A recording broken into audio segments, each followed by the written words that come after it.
નમસ્કાર મિત્રો, ફરી એકવાર સ્વાગત છે તમારો મારી ચેનલ પર। તો મિત્રો, આજે અમે લઈને આવી ગયા છીએ ગુજરાત અને આ દેશના એવા મોટા સમાચાર જે તમારે જાણવા ખૂબ જ જરૂરી છે। તેથી મિત્રો, વિડીયોમાં છેલ્લે સુધી બન્યા રહેજો। અને હા મિત્રો, જો તમે અમારી ચેનલ પર નવા છો તો ચેનલને સબસ્ક્રાઈબ જરૂરથી કરી દેજો, જેથી આવનારા બધા જ વિડીયો તમે સૌથી પહેલાં જોઈ શકો। ગુજરાત એટીએસે આતંકી મોડ્યુલનો પર્દાફાશ કર્યો છે। ગુજરાત એટીએસે પાટણ જિલ્લામાં મોટી કાર્યવાહી કરીને જેસન એ મોહમ્મદ સાથે જોડાયેલા વધુ 5 શંકાસ્પદ આરોપીઓની ધરપકડ કરી છે। આ કેસમાં અત્યાર સુધી કુલ 13 લોકોની ધરપકડ થઈ ચૂકી છે। તપાસ દરમિયાન મોબાઈલ, ડિજિટલ ડિવાઇસ અને અન્ય મહત્વના પુરાવા જપ્ત કરવામાં આવ્યા છે। સુરક્ષા એજન્સીઓ સમગ્ર નેટવર્કની ઊંડાણપૂર્વક તપાસ કરી રહી છે। દક્ષિણ ગુજરાતમાં ફરી વરસાદે જોર પકડ્યું છે। સુરત, નવસારી, વલસાડ અને ડાંગ સહિતના વિસ્તારમાં ફરી ભારે વરસાદ શરૂ થયો છે। હવામાન વિભાગે આગામી 48 કલાક સુધી ભારે વરસાદની આગાહી કરી છે। નીચાણવાળા વિસ્તારોમાં પાણી ભરાતા લોકોને સાવચેત રહેવા સૂચના આપવામાં આવી છે। ખેડૂતો માટે આ વરસાદ લાભદાયી માનવામાં આવી રહ્યો છે। રોકાણ માટે ગુજરાત ફરી દેશનું નંબર 1 રાજ્ય બન્યું છે। નીતિ આયોગના નવા ઇન્વેસ્ટમેન્ટ ફ્રેન્ડલી ઇન્ડેક્સમાં ગુજરાત પ્રથમ ક્રમે રહ્યું છે। રાજ્યમાં સરળ નીતિઓ, ઝડપી મંજૂરી પ્રક્રિયા અને મજબૂત ઇન્ફ્રાસ્ટ્રક્ચરના કારણે રોકાણકારો ગુજરાતને પ્રથમ પસંદગી આપી રહ્યા છે। સરકારનું માનવું છે કે આથી રોજગારી અને ઔદ્યોગિક વિકાસને વધુ વેગ મળશે। આ સિદ્ધિ રાજ્ય માટે નવા ગૌરવની બાબત ગણાઈ રહી છે। ગુજરાતમાં 21 કરોડના વિકાસ કાર્યોનું લોકાર્પણ। રાજ્ય સરકાર દ્વારા આશરે 21 કરોડના વિવિધ વિકાસ કાર્યોનું લોકાર્પણ અને ખાતમુહૂર્ત કરવામાં આવ્યું છે। આ યોજનાઓમાં આરોગ્ય, શિક્ષણ, માર્ગ અને અન્ય જાહેર સુવિધાઓનો સમાવેશ થાય છે। સરકારનું કહેવું છે કે આ પ્રોજેક્ટોથી હજારો લોકોને સીધો લાભ મળશે। સ્થાનિક લોકોમાં પણ આ વિકાસ કાર્યોને લઈને ખુશીનો માહોલ છે। અમદાવાદમાં નકલી લૂંટનો ભાંડો ફૂટ્યો છે। અમદાવાદમાં એક વ્યક્તિએ પરિવારનું સોનું વેચી નાખ્યા બાદ લૂંટની ખોટી ફરિયાદ નોંધાવી હતી। પોલીસે સીસીટીવી ફૂટેજ અને ટેકનિકલ તપાસના આધારે સમગ્ર ઘટનાનો ભાંડો ફોડી નાખ્યો છે। પૂછપરછ દરમિયાન આરોપીએ પોતાનો ગુનો કબૂલ કર્યો હોવાનું પણ જાણવા મળ્યું છે। પોલીસે તેની સામે કાયદેસરની કાર્યવાહી શરૂ કરી છે। પશ્ચિમ અને મધ્ય ગુજરાતમાં વરસાદનું જોર યથાવત। અમદાવાદ, ગાંધીનગર, વડોદરા, અરવલ્લી અને મહીસાગર સહિતના વિસ્તારમાં વરસાદી માહોલ યથાવત રહ્યો છે। હવામાન વિભાગે આ કેટલાક જિલ્લાઓમાં ભારે વરસાદનું યલો એલર્ટ જાહેર કર્યું છે। નદીઓ અને નાળાઓમાં પાણીની આવક વધતા વહીવટીતંત્ર એલર્ટ પર છે। લોકોને નદી નાળાઓ નજીક ન જવા અને જરૂરી સાવચેતી રાખવાની અપીલ કરવામાં આવી છે। કેટલાક જિલ્લાઓમાં પાણી ભરાવાની સમસ્યાઓ જોવા મળી રહી છે। સતત વરસાદને કારણે સુરત, ભાવનગર અને રાજકોટ સહિતના શહેરોમાં નીચાણવાળા વિસ્તારોમાં પાણી ભરાઈ ગયા છે। કેટલાક રસ્તાઓ પર ટ્રાફિક ધીમો પડ્યો હતો અને લોકોને મુશ્કેલીનો સામનો કરવો પડ્યો છે। મહાનગરપાલિકા દ્વારા પાણી કાઢવાની કામગીરી યુદ્ધના ધોરણે શરૂ કરવામાં આવી છે। તંત્ર લોકોને બિનજરૂરી મુસાફરી ટાળવાની પણ સલાહ આપી રહી છે। નર્મદા ડેમમાં પાણીની આવકમાં વધારો થયો છે। ઉપરવાસમાં પડેલા વરસાદને કારણે સરદાર સરોવર નર્મદા ડેમમાં પાણીની આવકમાં સતત વધારો થઈ રહ્યો છે। ડેમનું જળસ્તર વધતા સિંચાઈ અને પીવાના પાણી માટે સારા સંકેતો જોવા મળ્યા છે। ખેડૂતોમાં ખુશીનો માહોલ જોવા મળી રહ્યો છે। રાજ્ય સરકાર પાણીની સ્થિતિ પર સતત નજર રાખી રહી છે। ખરીફ પાકની વાવણીમાં ઝડપ જોવા મળી રહી છે। રાજ્યમાં ચોમાસું સારું રહેતા ખરીફ પાકની વાવણીમાં નોંધપાત્ર વધારો થયો છે। ખાસ કરીને કપાસ, મગફળી, સોયાબીન અને મકાઈના પાકનું વાવેતર ઝડપથી આગળ વધી રહ્યું છે। કૃષિ વિભાગે ખેડૂતોને યોગ્ય ખાતર અને પાક સંભાળ અંગે માર્ગદર્શન આપ્યું છે। સારો વરસાદ મળતા આ વર્ષે સારા ઉત્પાદનની આશા વ્યક્ત કરવામાં આવી છે।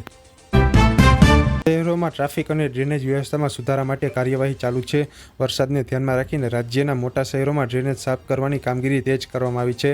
ટ્રાફિક પોલીસ દ્વારા મુખ્ય માર્ગો પર વધારાનો સ્ટાફ તૈનાત કરવામાં આવ્યો છે। પાણી ભરાતા વિસ્તારોમાં સતત મોનિટરિંગ કરવામાં આવી રહ્યું છે। સાથે જ નાગરિકોને ટ્રાફિક એડવાઇઝરીનું પાલન કરવા પણ અપીલ કરવામાં આવી છે। પશ્ચિમ બંગાળમાં ટ્રેન અકસ્માતમાં 3 વિદ્યાર્થીઓના મોત થયા છે। પશ્ચિમ બંગાળના મુર્શિદાબાદ જિલ્લામાં માનવરહિત રેલવે ક્રોસિંગ પર ટ્રેન સ્કૂલ વાન સાથે જ અથડાઈ હતી। આ ઘટનામાં 3 વિદ્યાર્થીઓના કરુણ મોત થયા, જ્યારે અનેક બાળકો ઇજાગ્રસ્ત થયા છે। ઘાયલોને તાત્કાલિક નજીકની હોસ્પિટલોમાં ખસેડવામાં આવ્યા છે। રેલવે અને સ્થાનિક પ્રશાસને અકસ્માતની તપાસ શરૂ કરી છે। દેશની પ્રથમ હાઇડ્રોજન ટ્રેનને લીલી ઝંડી આપવામાં આવી છે। ભારતે સ્વદેશી ટેકનોલોજીથી તૈયાર કરાયેલી પ્રથમ હાઇડ્રોજન ટ્રેનના સંચાલન તરફ મહત્વનું પગલું ભર્યું છે। વડાપ્રધાન નરેન્દ્ર મોદીએ તેને મેક ઇન ઇન્ડિયા અને હરિત પરિવહન માટે ઐતિહાસિક સિદ્ધિ ગણાવી છે। આ ટ્રેનથી પ્રદૂષણમાં ઘટાડો થશે અને સ્વચ્છ ઉર્જાને પ્રોત્સાહન મળશે। રેલવે વિભાગે આગામી સમયમાં વધુ રૂટ પર આવી ટ્રેનો દોડાવવાની યોજના બનાવી છે। ગ્રામીણ આવાસ યોજનાના લાભાર્થીઓને મોટી ભેટ। કેન્દ્ર સરકારે પ્રધાનમંત્રી આવાસ યોજના હેઠળ હજારો લાભાર્થીઓને નવા મકાનોની ચાવી સોંપી છે। આ યોજનાનો હેતુ ગરીબ અને જરૂરિયાતમંદ પરિવારોને પાકું ઘર ઉપલબ્ધ કરાવવાનો છે। સરકારનું કહેવું છે કે આગામી તબક્કામાં વધુ પરિવારોને યોજનાનો લાભ મળશે। વિવિધ રાજ્યોમાં આ કાર્યક્રમનું આયોજન કરવામાં આવ્યું છે। ઈપીએફઓ ખાતાધારકો માટે રાહતના સમાચાર. કર્મચારી ભવિષ્ય નિધિ સંગઠન દ્વારા સભ્યોના ખાતામાં વ્યાજ જમા કરવાની પ્રક્રિયા શરૂ કરવામાં આવી છે. કરોડો કર્મચારીઓને તેનો સીધો લાભ મળશે. સભ્યો હવે પોતાના પીએફ પોતાનું ખાતું બેલેન્સ ઓનલાઈન સરળતાથી ચેક કરી શકશે. સરકારના આ નિર્ણયથી નોકરિયાત વર્ગોમાં ખુશી જોવા મળી રહી છે. નીટ પરીક્ષાનું પરિણામ જાહેર થયું છે. નેશનલ ટેસ્ટિંગ એજન્સી દ્વારા નીટનું પુનઃ પરીક્ષાનું પરિણામ જાહેર કરવામાં આવ્યું છે. દેશભરના હજારો વિદ્યાર્થીઓ હવે કાઉન્સેલિંગ પ્રક્રિયામાં ભાગ લેશે. સફળ વિદ્યાર્થીઓને મેડિકલ અને ડેન્ટલ કોલેજોમાં પ્રવેશ માટે આગામી પ્રક્રિયા શરૂ થશે. પરિણામ જાહેર થતાં વિદ્યાર્થીઓ અને વાલીઓમાં ઉત્સાહનો માહોલ જોવા મળી રહ્યો છે. સ્કાયરૂટ એરોસ્પેસના વિક્રમ 1ના લોન્ચની તૈયારીઓ તેજ બની છે. ભારતની ખાનગી સ્પેસ કંપની સ્કાયરૂટ એરોસ્પેસના તેના પ્રથમ ઓર્બિટિક રોકેટ વિક્રમ 1ના લોન્ચ માટે અંતિમ તૈયારીઓ કરી રહી છે. આ મિશન સફળ જશે તો ભારતના ખાનગી અવકાશ ક્ષેત્ર માટે ઐતિહાસિક સિદ્ધિ બનશે. ઇસરોના સહયોગથી તમામ તકનીકી પરીક્ષણો પૂર્ણ કરવામાં આવી રહ્યા છે. વૈજ્ઞાનિકો અને સ્પેસ ક્ષેત્ર માટે જોડાયેલા લોકોમાં ભારે ઉત્સાહ જોવા મળી રહ્યો છે. ભારત યુકે મુક્ત વેપાર કરાર પર ચર્ચા આગળ વધી છે. ભારત અને યુકે વચ્ચે ફ્રી ટ્રેડ એગ્રીમેન્ટ અંગે નવી બેઠક યોજાઈ હતી. બંને દેશો વેપાર, રોકાણ અને નિકાસ વધારવા માટે મહત્વના મુદ્દાઓ પર ચર્ચા કરી રહ્યા છે. આ કરાર અમલમાં આવશે તો ભારતીય ઉદ્યોગો અને નિકાસકારોને મોટા લાભ મળી શકે છે. સરકારને જલ્દી સકારાત્મક પરિણામોની આશા છે. શેરબજારમાં તેજી. સેન્સેક્સ અને નિફ્ટીમાં વધારો થયો છે. આજના કારોબારમાં ભારતીય શેરબજારે સકારાત્મક શરૂઆત કરી હતી. સેન્સેક્સ અને નિફ્ટી બંનેમાં નોંધપાત્ર વધારો જોવા મળ્યો છે. જ્યારે બેન્કિંગ અને આઈટી શેરોમાં સારી ખરીદી થઈ હતી. રોકાણકારોમાં વિશ્વાસ વધતા જ બજારમાં ઉત્સાહનો માહોલ રહ્યો હતો. નિષ્ણાતો લાંબા ગાળાના રોકાણોને સાવચેતી સાથે રોકાણ કરવાની સલાહ આપી રહ્યા છે. સોના અને ચાંદીના ભાવમાં ઘટાડો નોંધાયો છે. આજે દેશના મોટા શહેરોમાં સોનાના ભાવમાં પ્રતિ 10 ગ્રામ થોડો ઘટાડો નોંધાયો છે. ચાંદીના ભાવમાં પણ નરમાઈ જોવા મળી છે. લગ્ન પ્રસંગો અને રોકાણ માટે ખરીદી કરનારાઓ માટે આ સારા સમાચાર માનવામાં આવી રહ્યા છે. વેપારીઓના જણાવ્યા મુજબ વૈશ્વિક બજારના વલણથી અસર સ્થાનિક બજારમાં પણ જોવા મળી રહી છે. ગૃહ મંત્રાલયે આંતરિક સુરક્ષા અંગે સમીક્ષા બેઠક યોજી. કેન્દ્રીય ગૃહ મંત્રાલયે દેશની આંતરિક સુરક્ષા અને સરહદી વિસ્તારોની સ્થિતિ અંગે ઉચ્ચસ્તરીય બેઠક યોજી હતી.